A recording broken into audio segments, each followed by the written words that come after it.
study done in Denmark, which is often touted to be very definitive, because it had 1.5 million women in the study, every woman born in the state of Denmark between 1935 and 1978, over 10,000 cases of breast cancer, over 400,000 abortions. So the statistics seem to be very, very tight, very, very certain.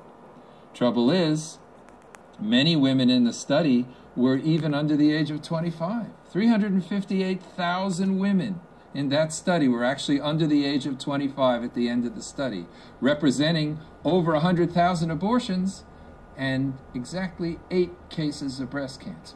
So the biggest problem with cohort studies is there's no follow-up time. So in that Danish study, for example, a 15-year-old girl who was in the study could have had an abortion on December 31st, 1992. And guess what?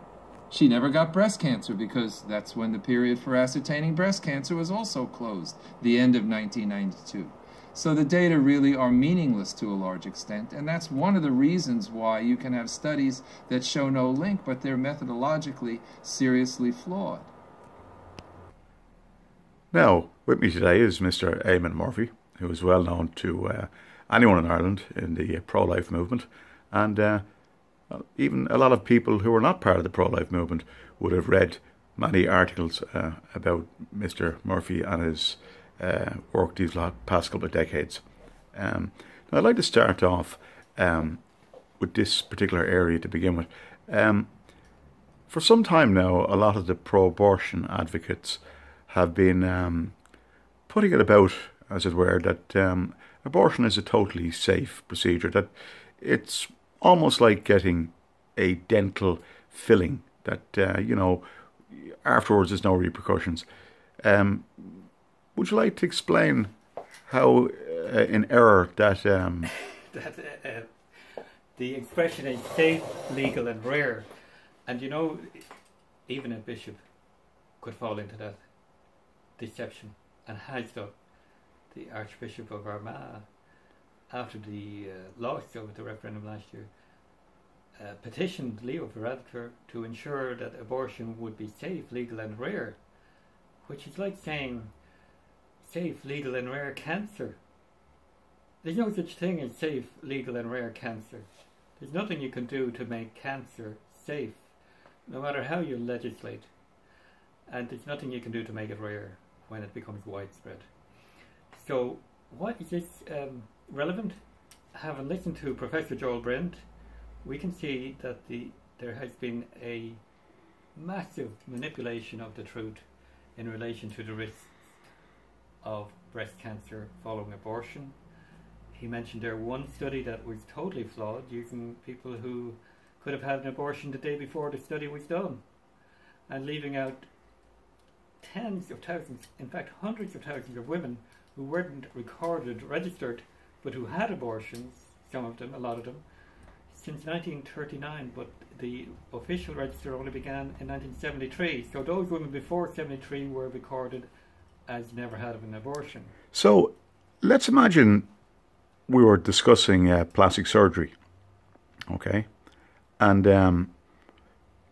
you were advising people, not saying you personally, but the plastic surgeon was advising people that if they get this particular procedure, that everything will be 100%, your face will look fine and all the rest. And yet, if there was very significant numbers of those people who are suffering terrible side effects, surely he'd be struck off the role of medicine. And rightly so, because he had denied the truth to those women, which was necessary to have an informed consent. In the same way that the HSE has it on their website, abortion does not cause breast cancer. Now, these people are putting themselves out as experts on what causes and doesn't cause breast cancer, which is just extraordinary. It's more pontifical than the Pope. It would make a Pope blush. But we have here all this research since 1957 showing the link between abortion and breast cancer, comparing like with like. Pregnant women who have a baby or pregnant women who abort, 4 times the incidence of breast cancer is found, according to the London Times medical correspondent, Dr. Thomas Stutterford, when they were a bit more educated in the London Times. Seeing how litigious the Irish are, we're one of the most litigious nations in the world, would you foresee down the road, billions in lawsuits. You're talking about tens of billions. Already over 13 billion the health service is paying in compensation per year, and the majority of that, 10 billion, is for maternity related. And that's before they even brought in abortion. That was the price that had to be paid for just ordinary litigation, non-abortion related maternity cases.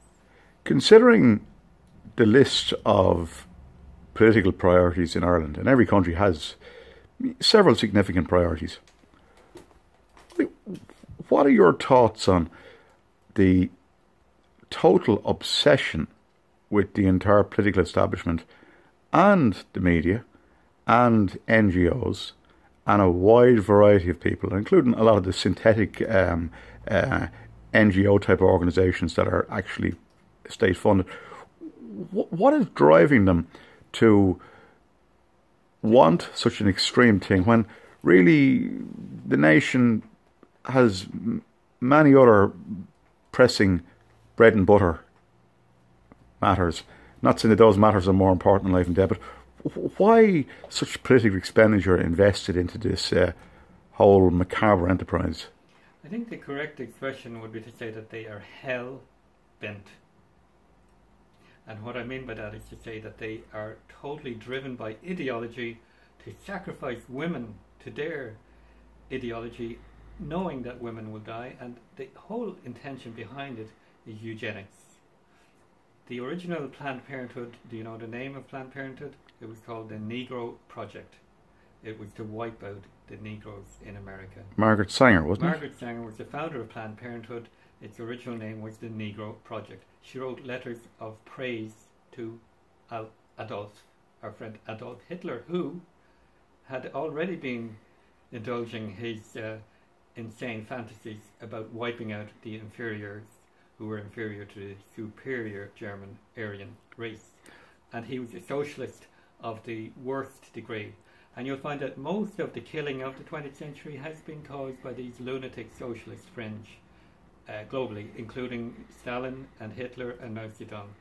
But Sanger, the founder of Planned Parenthood, wrote to Hitler to thank him for his efforts in wiping out the inferior races and promoting eugenics. So would you foresee a point down the road, maybe in a more enlightened time, when maybe the next generation, they could be in prams now, a more enlightened time when this barbaric remnant of the 20th century is consigned to history? Would you foresee that time, and would you foresee also at that time whereby today's most prominent pro-abortionists will be viewed as Dr. Mengeles like Nazis in 20, 30 years' time? Yes. To the extent that maybe their own family will disown them, yes. Yeah, exactly. These mini Mengeles are all around Ireland at the moment, and they're already killing since the 1st of January. And not with impunity, I may say, because they are guilty of not obtaining informed consent from those women who will later die from breast cancer. So they could end up in prison for 14 years for breaking the law. And these doctors have been allowed by the authorities in the health board to operate without any training whatsoever. And furthermore, they have reduced Ireland to the status of a third world country. Not that it's satisfactory to treat women in the third world so barbarically as these population controllers are willing to do, but in any first world country, it's absolutely forbidden not to do an ultrasound for a woman who's considering even a poison drug medication abortion. So the double standards which they apply to the third world are being applied by Simon Harris and his cronies on Irish women. This is not allowed in England or any other country that has widespread abortion, so they couldn't care less about the actual right to life, but they will not allow their women to be abused with the same scenario as Simon Harris has introduced. Excellent. Listen, thank you very much for your time. Thank you very much. Thank you. Thank you.